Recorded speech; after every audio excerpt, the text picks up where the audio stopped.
melhor? Paulo diz, incomparavelmente é melhor eu partir e estar com Cristo do que estar aqui na terra. Não é? São Paulo afirma para nós, lá em Filipenses capítulo 1. Muito bem, que Deus abençoe. Hoje nós vamos aprender, não é? Porque esse livro é uma revelação, a própria tradução quer dizer revelação. E nós vivemos já o final dos tempos, eu posso garantir para vocês, nada acontece aqui na terra sem que o céu permita, nada, não pense que esse vírus é obra de Satanás, não faz nada sem que Deus permita. E é muito importante para a compreensão desse livro, que o livro foi aberto, Apocalipse capítulo 5, verso 5, fácil de gravar, pelo Cordeiro de Deus, que é o leão da tribo de Judá, raiz de Davi. Ele levantou do trono, está lá no capítulo 5, versos 5, 6, 7, 8, levanta do trono, pega o livro do Pai, quem é digno de abrir esse livro? Só o Cordeiro de Deus. João chorava, porque ninguém era digno de abrir esse livro, ninguém é digno de abrir esse livro. É a história, que é esse livro? É a história da vida dele, não é? Quando ele veio, quando ele nasceu, até a volta dele. É esse livro, gente. É a história da história. É esse livro. O céu comanda a terra. Ele é o comandante, o Cordeiro de Deus. Então só ele tem esse direito de abrir os selos. Só ele abre tua vida. Só ele desenrola a tua vida. Tu pode aplicar para ti esses selos. Tu passa por provações difíceis, nós passamos. A humanidade passa por provação, porque tem uma escola que ela é preterista. Isso já aconteceu com a igreja primitiva. Isso já aconteceu, vocês vão ver que acontece e vai acontecer até a volta dele. O que eu vou falar? O livro do Apocalipse todo. Então é importante você entender isso, é muito importante você entender isso. A outra coisa que é muito importante também é que ele vai falar de guerra, vai falar de fome, vai falar de abalos do mundo, está tudo lá em Mateus 24, Lucas 21, não é? E lá em Marcos capítulo 13, ele próprio falando, não é? Então é importante a gente comparar os versículos correspondentes do livro do Apocalipse capítulo 6. Então nós vamos ler e vamos entender, sem entrar em minúcias metafóricas. Não precisa tudo isso. Proporção que muitas metáforas vão sendo entendidas na época certa. Não chegou a 666, todo mundo fica falando só de bobagem. Não acrescente nada, que isso é ruim para ti, ficar acrescentando, mentindo com a Bíblia. Não acrescenta. A Bíblia fala, nem um pingo tu tira, nem acrescenta da Bíblia, que Deus não gosta. Então, anticristo, é Macron, tu não sabe quem é. Ele vai surgir, está surgindo. Calma, olha para o acordo de paz que vai haver. Quando todos disserem paz, esse acordo está cada dia mais progredindo, gente. Eu estou acompanhando. As reuniões estão cada dia mais tendo sucesso. Ele vai bater o martelo. O homem da iniquidade, o homem sem lei, não é? O iníquo. Esse homem ainda vai aparecer. Não inventa que é A, B ou C. Não inventa. Então, no livro do Apocalipse, vi quando o Cordeiro abriu, capítulo 6, verso 1, abriu um dos 7 selos, e ouvi um dos 4 seres viventes, dizendo, como se fosse voz de trovão, vem. Não é vem para o céu. No céu não tem fome, miséria, guerra. Vem para a terra. Desce cavalo branco, desce cavalo vermelho, desce cavalo preto. Muita gente quer inventar que isso é arrebatamento de igreja. Gente, que é isso? Não é vem para o céu, é vem para a terra. Aqui é que está vendo tudo isso há 2000 anos. Vocês vão entender, o texto é muito claro. Vem para a terra, não é vem, não é sobe, não é não, com certeza. Vi e eis um cavalo branco. O cavalo branco, esse cavalo branco de capítulo 6, tem várias teorias. Esse é complicado. Diferente do cavalo branco do capítulo 19, verso 11, que é muito claro quem é o cavalo branco. Esse cavalo branco aqui tem várias teorias. Tem uns que dizem que é o anticristo, porque eles formulam suas teorias. Tem outros que dizem que são os 4 evangelhos que vieram para vencer o arco sem a flecha, porque a flecha foi jogada lá na cruz. A flecha foi jogada, Satanás foi receber uma flechada, mas isso aí não interessa, gente. Que é por isso que descreve o arco sem flecha. Mas não é bem, essas explicações são muito de grandes homens de inteligências, eu acho que não é por aí. Então os 4 evangelhos têm algumas teorias muito profundas, outros dizem que é Jesus, porque branco é vestidura branca, não pode ser para o anticristo. O Martin Lloyd Jones diz que é Jesus aqui vindo. Muito bem, então esse cavalo branco é muito discutido quem é, se é o anticristo, se é Jesus Cristo, se são os 4 evangelhos que vieram para vencer, e estão vencendo, e ninguém impede os 4 evangelhos, o evangelho sendo pregado. Vai embora Mao Tse Tung, vai embora Lênin, vai embora fulano, cicrano, Hitler, e os 4 evangelhos vencem, estão vencendo. Muito interessante, muitos teólogos profundos pregam que esses são os 4 evangelhos. O Martin Lloyd Jones e outro grupo diz que é Jesus Cristo. Vestes brancas, pedrinha branca, cabelo branco como a neve, vestidura branca, isso é Jesus. Muito interessante também. Eu gosto muito desses 2 teólogos. O Hendricks também diz que é Jesus, que é outro grande estudioso do livro do Apocalipse. Eu acho que isso aqui não é para a gente ficar, não é? Muito bem, é bom saber, mas não é fundamental, não é? A gente saber desvendar. Muito bem, então o cavalo branco e o seu cavaleiro com um arco, e foi-lhe dado uma coroa. Jamais eles colocam coroa para o anticristo, mas tem gente que acha que isso não é o diadema que é importante, mas essa discussão também não são das mais. Então, vamos passar para os 3 cavaleiros que são muito claros. Então esse cavalo, fica aí essa advertência para vocês aí, não vão chegar a uma conclusão, são teorias, né? Eu acho que não é mais importante. Aí veio um outro cavalo, o cavalo vermelho. Vermelho quer dizer guerra, sangue. Aqui é o cavalo, e saiu outro cavalo vermelho, e seu cavaleiro foi-lhe dado tirar a paz da terra. A paz da terra é guerra, é Primeira Guerra Mundial, Segunda Guerra Mundial, vermelho, quer dizer sangue derramado, morte, quer dizer mártires. O martírio da igreja primitiva foi tremenda, mas hoje em dia está mais do que na igreja primitiva. O tanto de gente que morreu, que vem morrendo tremendamente pelo islamismo, comunismo, socialismo, e Hitler, e fome, a morte, a espada, as guerras, não para. Isso quer dizer o cavalo vermelho. Então você vê que são acontecimentos que aconteceram e que acontecem, que vão acontecer até a volta de Jesus. O príncipe da paz é que vai tirar, é que vai resolver isso aí, gente. É ele que vai resolver esse problema. O anticristo vem com essa proposta de paz. Mentira, vem para mentir, mas ele vem com essa proposta. Mas quem vai realizar é o príncipe da paz, que é o nosso Senhor Jesus Cristo.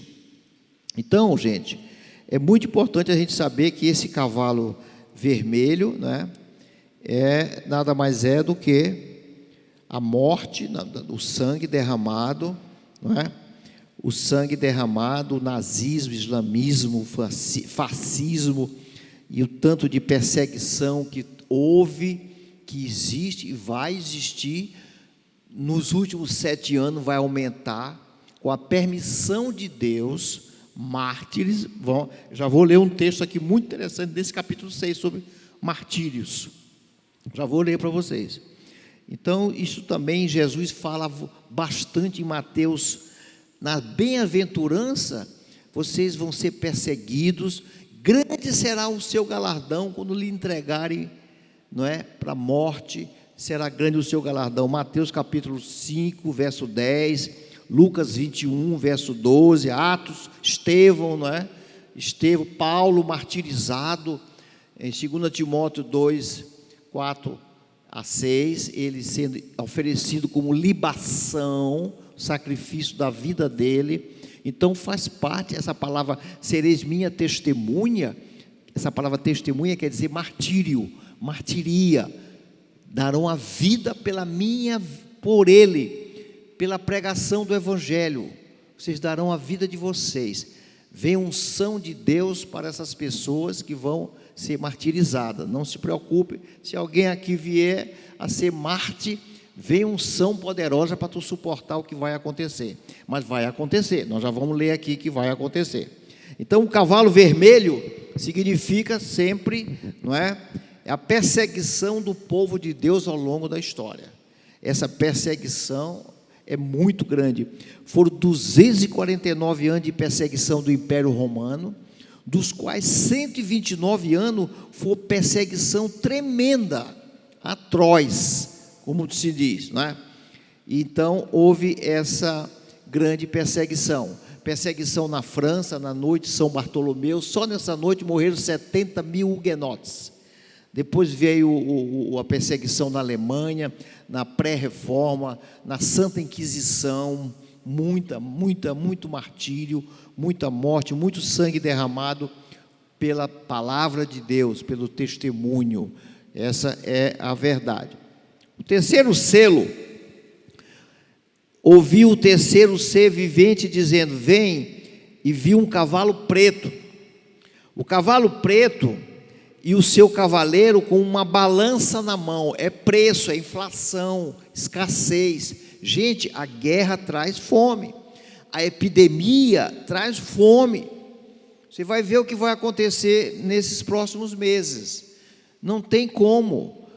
Traz fome, traz miséria, morte por fome, gente dormindo com fome. É importante que vocês abasteçam a igreja, não é? Que a gente não fique só teórico, com o que você puder dar, que nós vamos distribuir nos bairros para nossos irmãos em Cristo. Não pode trabalhar, não podem, não é?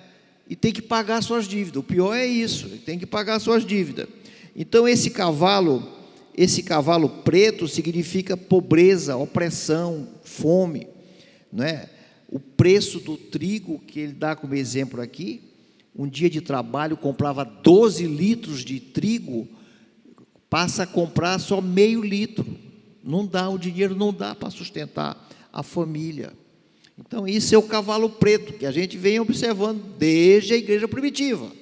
Continua e vai até a volta de Jesus, esse cavalo preto. Nada aconteceu e ainda vai acontecer. Com algumas correntes teológicas querem colocar essas coisas. Essa corrente, a milenista e a pré-milenista histórica, é a mais bíblica.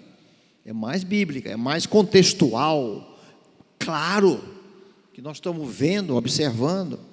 Então, esse terceiro selo significa isso. O quarto selo, quando o Cordeiro abriu o quarto selo, ouvi a voz do quarto ser vivente dizendo: vem para a terra, não é vem para o céu, como querem dizer que isso é arrebatamento. Vem para a terra, é a fome, a miséria. Lá no céu não tem isso, gente. Lá não tem essas coisas, não é? Então, cavalo amarelo e seu cavaleiro, sendo este chamado Morte, e o inferno estava seguindo, foi-lhe dado autoridade sobre a quarta parte da terra para matar a espada, pela fome, com a mortandade por meio das feras da terra. Então você vê que o acontecimento é aqui na terra, não é no céu. A própria Bíblia está dizendo, acontecimento dado aqui na terra. O importante é você entender, gente, quando fala de inferno, a tradução é Hades. O Hades, quando fala de Hades, muita gente faz confusão. O Hades não é o lago do fogo. O Hades tem uma parte que é o inferno, o lugar de sofrimento, de tormento, tem um abismo e tem um lado que é o paraíso. Isso é o Hades. O Hades é esse conjunto. Só que a palavra Hades ficou muito somente para inferno, lugar de tormento. Aquela parábola do mendigo Lázaro com o rico, não é? Eles se viam, o Hades. Jesus esteve no paraíso, Jesus diz, ainda hoje estarás comigo no paraíso, mas Jesus também foi lá no outro lado. Atos capítulo 2, 27, fala que ele esteve também nessa parte, não é? Do Hades. O Hades, as pessoas que já morreram, as pessoas que já morreram, hoje no lado do terceiro céu, também chamado o paraíso, ou estão do lado de cá, chamado lugar de tormento, chamado de inferno, porque na verdade a condenação eterna é lago do fogo. Ali é que vai ser realmente o inferno, que a gente chama de inferno, mas é o lago do fogo. O inferno é um lugar de tormento apenas. Então, quando fala de morte, está falando e fala de Hades, que você vai ou para o lado de cá ou para o lado de lá. Ou tu vai para o paraíso, como Jesus levou o ladrão na cruz, ou tu vai para o lado que é o lugar de tormento. Então, é o outro lado desse cavaleiro que está falando de morte, fala sempre do julgamento para um lado ou para o outro lado. Então, é muito importante que a gente entenda, que a gente preste atenção para pregar o Evangelho, para ter compromisso com Deus, gente. Você vê que a igreja está seca, está vazia. Seca que eu digo, quer dizer, está vazia. Cadê o compromisso com Deus? Ali está tudo vazio. Cadê o compromisso com Deus? Com tudo, não é só com lugar, com espaço. Então, amedrontado, não conhece o livro da revelação de Deus para os últimos tempos, o livro do Apocalipse. Precisamos pregar isso nas igrejas. Só se prega em bênção. Está mentindo, estão mentindo. Não é que a bênção não exista, mas vamos falar também do inferno, da condenação eterna, do céu, uma opção de coisa. Vamos falar de toda a Bíblia. A Bíblia tem que ser falada de ponta a ponta, principalmente atualmente. Então, esse quinto selo, não é? Nós vamos abrir agora o quinto selo. Então, o amarelo significa isso, não é? Então, esses elementos todos, a fome, o sangue, a morte, a condenação, tudo faz parte, não é? Desses 4 cavaleiros que estão acontecendo na face da terra, desde o começo, desde a queda do homem. O quinto selo, quando ele abriu o quinto selo, agora olha os mártires. Isso é muito importante, gente, que ainda vai ter muito mártir ainda. Deus ainda vai escolher muito de nós para Marte. Ele é que escolhe, é graça. Olha, para você ter uma ideia, martírio, ser mártir de Jesus, é graça sobre graça. Não é como a gente pensa hoje em dia. Eu não quero. A gente pensa agora, nesse momento, mas não vai ser assim. Mais adiante, isso aqui é um pouco mais adiante.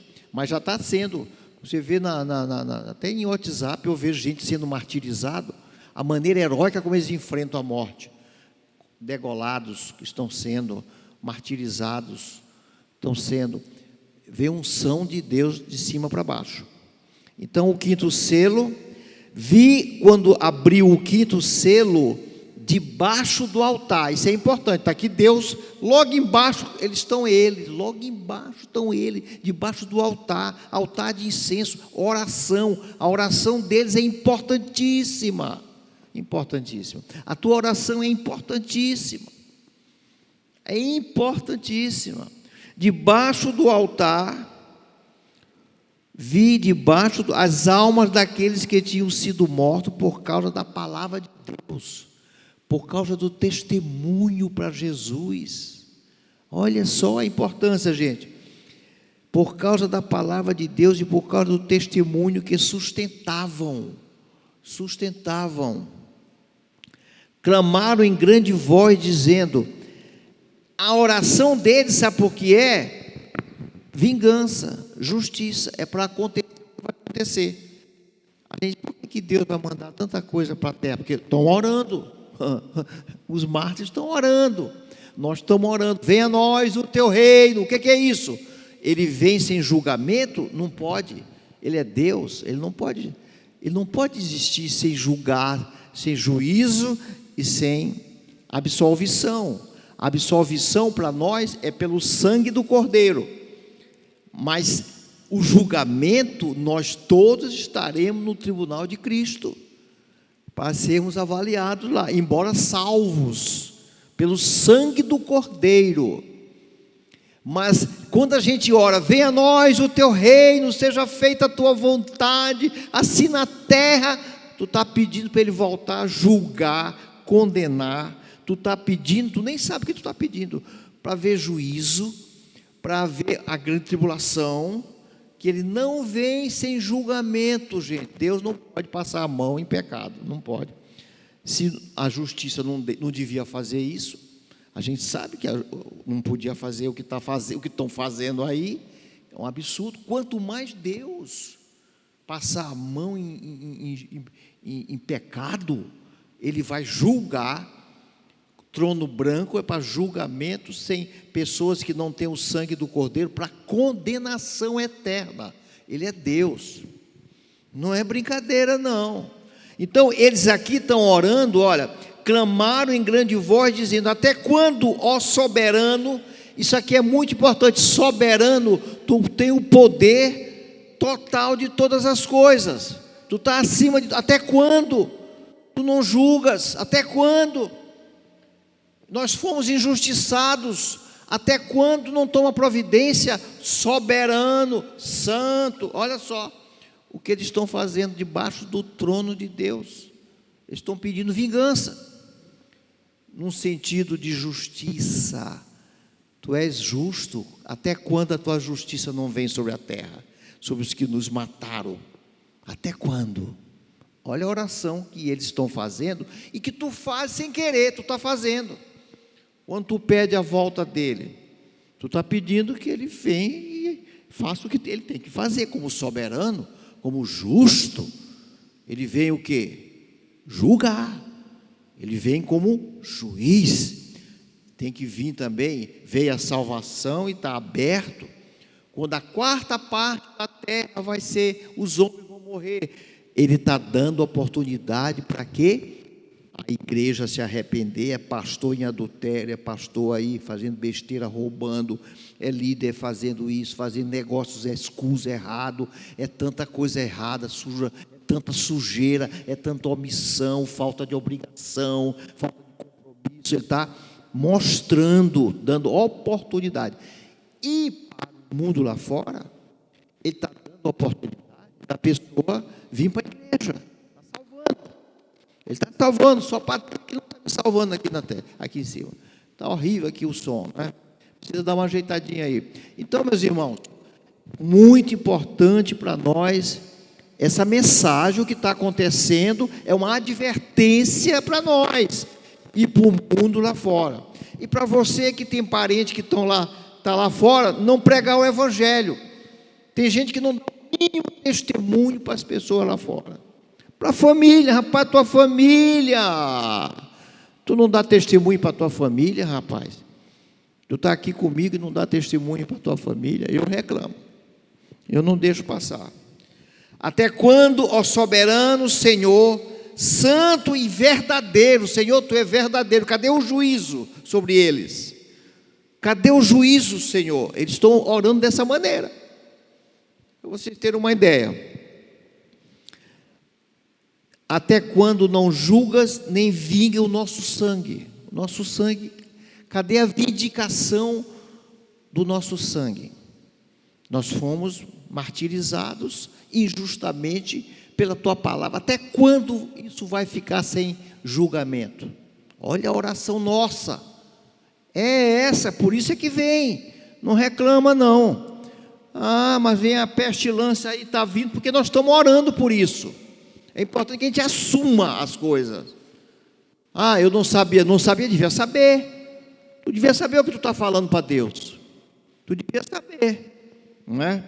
Então, até quando nem vinga o nosso sangue dos que habitam sobre a terra? Então a cada um deles foi dado, Deus diz, calma, isso aí eu não vou deixar passar, eu vou vingar, comigo isso não passa. esse julgamento, não sou homem que mente, eu comigo não passo essas coisas. A ira do Cordeiro vai descer. O dia do Senhor não vai ser fácil. Não vai, está lá em Mateus, está lá em Lucas, ele falando em Lucas, em Marcos, aqui está falando, nós vamos já ler uma partezinha, toda a sessão do Apocalipse ele fala dessa volta dele, e como ele vem, ele fala disso, né? Então, a cada um deles foi dada uma vestidura branca, olha a vestidura branca, olha o branco, e eles disseram que repousasse ainda por pouco, até que também se completasse o número dos seus conservos e dos seus irmãos, que iam ser mortos como igualmente vocês foram. Ainda tem mais gente para ser martirizado, o sangue deles vai ser derramado, aí vem minha ira sobre aqueles que mataram vocês. Gente, a ira de Deus, eu quero dizer, isso é muito claro, eu quero ser muito claro aqui, nunca é contra nós, nós vamos ser selados para a ira de Deus. Nós não estamos selados para a perseguição do anticristo, do dragão e do mundo aí fora. A ira de Deus vem sobre o mundo aí fora pela perseguição contra nós. Aprendam isso. A ira de Deus não alcança, a gente vai ser selado. Apocalipse capítulo 7. Obrigado, meu irmão. Capítulo 7 está bem aqui, a gente sendo selado para a ira de Deus que vai vir, que é sobre estrelas, sobre o sol, sobre as ilhas. A ira de Deus, ela vem muito no universo, mas a perseguição do mundo é contra nós. Olha o teu testemunho, a tua oração, a perseguição. Paulo diz, eu estou sendo já oferecido como libação para ser morto. Aí Paulo diz assim, gente, a nossa luta não é contra eles não, é contra os principados e potestades, os dominadores deste mundo, por isso que eu vou ser degolado, é contra eles, e Deus deixou, pronto, se Deus permitiu, eu estou aqui, essa é a verdade. Paulo responde, é contra eles, não é contra as pessoas, então nós precisamos prestar atenção para nossa luta espiritual contra os poderes do mal, os opressores, os anjos caídos que vêm contra nós. Nós não estamos prestando atenção para isso. A gente faz muito uma briga horizontal, como no Velho Testamento. No Velho Testamento que ela era horizontal. No mundo espiritual nosso que nós vivemos, nossa luta é espiritual, certo? Então nós vamos estar selados contra a ira de Deus contra nós. Não vem contra nós a ira de Deus, com certeza. Nós vamos ser perseguidos por causa dos poderes do dragão, do anticristo. Nos últimos 3 anos e meio vai aumentar. Perseguido aqui todo mundo é. Se alguém aqui não é perseguido, te converte, rapaz. Ei, tu não é convertido. Se alguém aqui não é perseguido em casa, não é perseguido lá no trabalho, não é perseguido aí fora, a saúde não está sendo prejudicada, as finanças, a economia, não está sendo, porque tu não é convertido. Eles sabem quem é convertido. O selo do Espírito Santo é reconhecido no mundo espiritual. Eles sabem que não é convertido. Te converte. Ou melhor dizendo, entrega a tua vida para Jesus. Não é te converte, entrega a tua vida ao Senhor Jesus, para Ele cuidar de ti, para Ele te dar a salvação eterna. Então, gente, o 5º selo é isso, certo? O 5º selo, Mateus 24, Jesus diz, não, então vos hão de entregar para seres atormentado, matar-vos-ão, sereis odiado de todas as nações por causa do meu nome. Isso é para nós. Jesus falou também isso aqui em Mateus 24, 9 e 10. Nesse tempo muitos serão escandalizados, trair-se-ão uns aos outros, e uns aos outros se odiarão, surgirão muitos falsos profetas. Hoje em dia só que se vê, cadê a pregação do Evangelho? Enganarão a muitos. Jesus fala isso bastante também, o que está sendo falado em Apocalipse capítulo 6, e toda a Bíblia fala disso.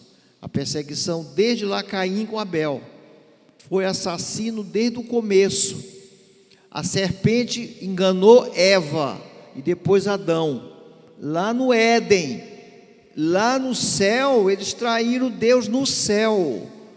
Lúcifer lá no céu ainda trouxe um terço dos anjos, ele seduz, ele é sedutor.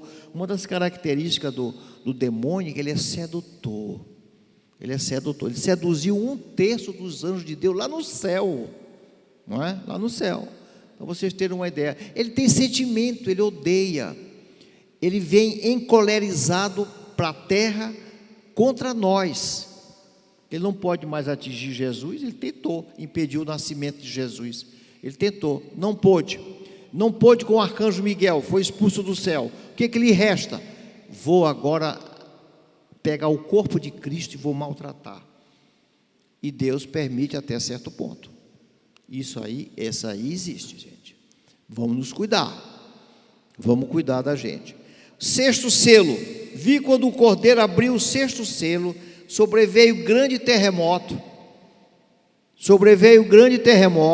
O sol se tornou negro, como saco de crina, e toda a lua como sangue. As estrelas do céu caíram pela terra. Eu vou explicar o que é isso.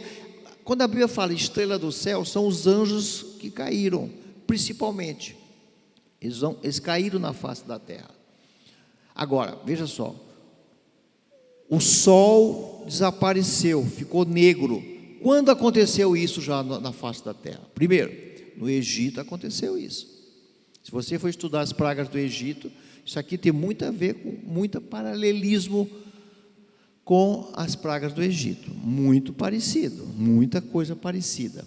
O sol escureceu, aconteceu lá, não é? No Egito, Moisés e Arão e o faraó. Que mais? Outro acontecimento que houve, o sol se escureceu, quando Jesus morreu na cruz do Calvário. O sol desapareceu, e vai acontecer na volta dele. Aqui, veja que Apocalipse não dá uma sequência assim como nos outros livros, não. Ele está falando uma coisa, ele vai falar lá no final dos tempos.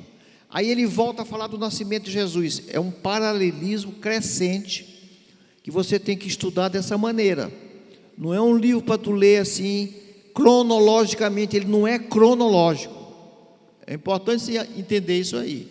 Muita dificuldade tem desse livro, é porque tu quer ler ele cronologicamente. Aqui ele está falando da volta, pulou para a vinda de Jesus, ele vindo. Olha só, ele vindo. Isso também acontece em vários livros da Bíblia. Por exemplo, Joel, capítulo 2. Capítulo 2. E Rafael está aí, Rafael pregou em Atos capítulo 2 também, puxou Joel. Está falando daquilo que aconteceu, derramarei do meu espírito. Aí vai falar do sol se escurecerá, a lua, vai falar da volta de Jesus também, dá um pulo. Joel capítulo 2, dá um pulo e começa a falar dessa época aqui, que Jesus fala tremendamente lá em Mateus 24, Lucas 21 e Marcos 13, a partir do verso 20, está falando desse acontecimento aqui, da volta de Jesus, ele falando disso aí. Então, ele falando aqui, vamos ler aqui em Apocalipse: o sol se tornou negro como saco de crina, e a lua toda como sangue, as estrelas do céu caíram pela terra. As estrelas do céu, como eu disse, são anjos que caíram na terra. Jesus disse, Jesus falou isso aí, olha, nós expulsamos demônio nas casas e curamos enfermos. Aí Jesus disse, eu vi quando eles caíram do firmamento, as estrelas do céu, os anjos que caíram, certo? Então, as estrelas do céu caíram por terra, como a figueira, quando abalada por vento forte, deixa cair os seus figos verdes. É um livro, gente, que esse português para nós é um pouco, mas não foi para a igreja primitiva, eles eram acostumados com esse palavreado. Tinha muitos livros do Apocalipse dos deuses, dos gregos. Os gregos tinham, quando você visita os museus da Europa, é só o que tu vê são os deuses, as histórias dos deuses. Eles eram familiarizados com esse palavreado aqui. Não é? Nós lemos com uma certa dificuldade, não é mais o nosso palavreado. Para eles foi muito fácil, nós precisamos ter paciência para entender algumas coisas. O céu recolheu-se como um pergaminho quando se enrola. O céu vai ser enrolado, virá um outro, novo céu e nova terra, porque houve pecado lá. Olha como Deus é com o pecado. Como houve pecado? O pecado começou lá no céu, na presença de Deus, Lúcifer e um terço dos anjos. Não é? Então haverá um novo céu e uma nova terra. Tu está preocupado com esses bens que tu tem? Vai ser tudo torrado, gente. Segundo a carta de São Pedro, haverá uma nova terra, um novo céu. E às vezes a gente é tão preocupado com o que a gente tem aqui na terra, não vale nada, não vale nada, vai ser tudo queimado mesmo. E tu tem tanta dificuldade de entregar para Jesus tuas ofertas, como é difícil. Está guardando para quê? Para ser queimado? O céu recolheu-se como um pergaminho, olha só, quando se enrola, então todos os montes e ilhas foram movidos do seu lugar. Muita metáfora para descrever o que é monte. Monte é dificuldade, monte são coisas que você não consegue transpor na vida. Ilha também, não quer dizer que as ilhas serão deslocadas. Pode haver um mover de terra? Pode, vai haver terremotos, maremotos, vai haver, isso vai haver, mas tu não pode dimensionar essa palavra monte, essa palavra ilha, não é no sentido figurado, é metafórico. Não te preocupa muito com isso, não te preocupa muito com essas metáforas, preocupar explicar o que tu não vai saber explicar bem, a não ser na época tu vai entender o que são algumas metáforas usadas desse livro. Os reis da terra, olha, os grandes, isso aqui é muito importante, os grandes, os comandantes, os ricos, os poderosos, todos os escravos, todo mundo que não é convertido, quem não é convertido, se esconderam, não se converteram, não se arrependeram, se esconderam nos penhascos e nos montes, e pediram o quê? A coisa que eles mais temem hoje em dia, a morte. Pediram para morrer, mas não se arrependeram. Aqui Deus já tinha tirado todo o direito que eles tinham de se arrepender. Vai chegar num tempo, não sei qual é esse tempo, em que Deus diz: basta, para mim basta, não tem mais, a porta está fechada.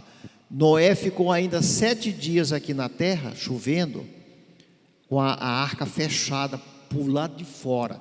Quem fechou a arca? A arca foi fechada pela mão de Deus do lado de fora, ninguém mais entrou, e ela ficou 7 dias ainda para poder navegar.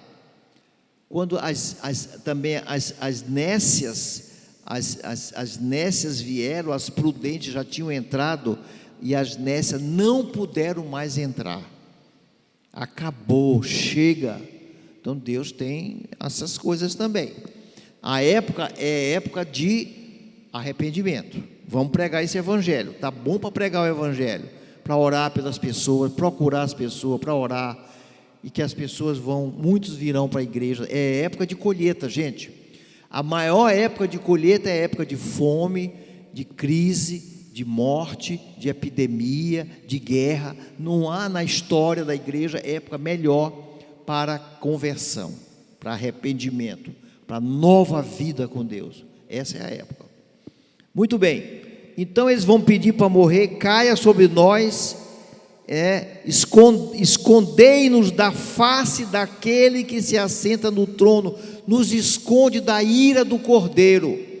Eles estavam com medo, sabe de quê? Não é do que estava acontecendo, que eles estavam vendo, do rosto de Jesus, do Cordeiro. A ira nos esconde da face de Deus. Olha que coisa impressionante, gente, como é impressionante, porque chegou o grande dia da ira dele, e quem é que pode se sustentar?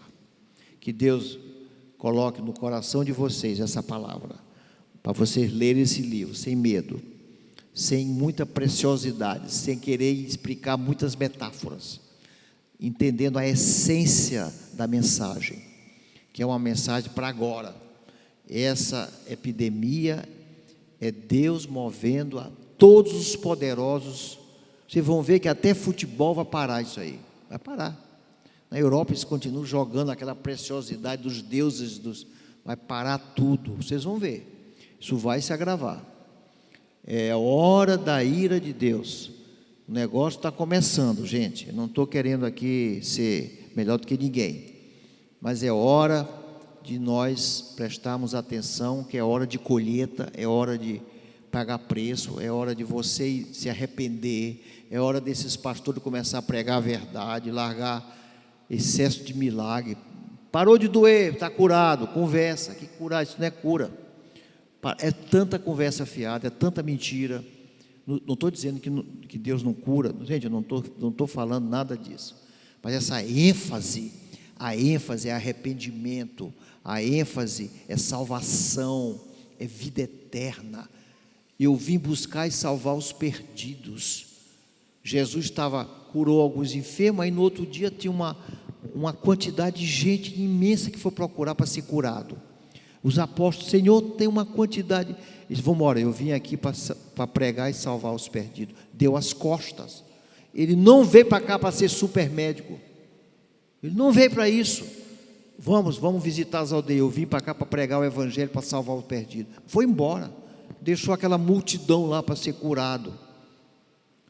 Embora ele tenha curado muita gente para testemunho que ele era o Messias. Mas não foi a ênfase dele ser médico exaltado. Não foi essa. Não foi. Ele tirou logo, cortou logo. Eu vim buscar e salvar os perdidos. Mas tu vai em igreja que a ênfase é cura, é revelação. Não é essa a ênfase do Evangelho de Jesus. Não é essa, gente. Então nós precisamos, isso aí vem para o bem. Todas as coisas cooperam para o bem daqueles que amam a Deus. Vamos fechar os nossos olhos, vamos orar. Senhor, muito obrigado pela Tua palavra, pela verdade que está escrita no Teu Evangelho, porque nós temos a verdade e nós queremos abençoar todos os irmãos. E Pai, eu te peço unção para eles, poderosa, para que eles saiam pregando o Evangelho para os familiares, para os amigos, que não tenham medo, temor de pregar a Tua palavra, que paguem um preço de sofrer por Jesus Cristo. Nós temos que padecer por Cristo. A hora é essa, que Deus nos encha de unção do Espírito Santo de Deus, para orar, para curar os enfermos também. Não estamos pregando contra curar o enfermo, mas a nossa ênfase é trazer as pessoas ao arrependimento e ganhar a vida eterna e se livrar do lago do fogo. Em nome santo de Jesus, que o amor de Deus Pai Todo-Poderoso, a paz do nosso Senhor Jesus Cristo, as doces consolações do Espírito Santo de Deus, esteja agora para sempre conosco. Digam amém.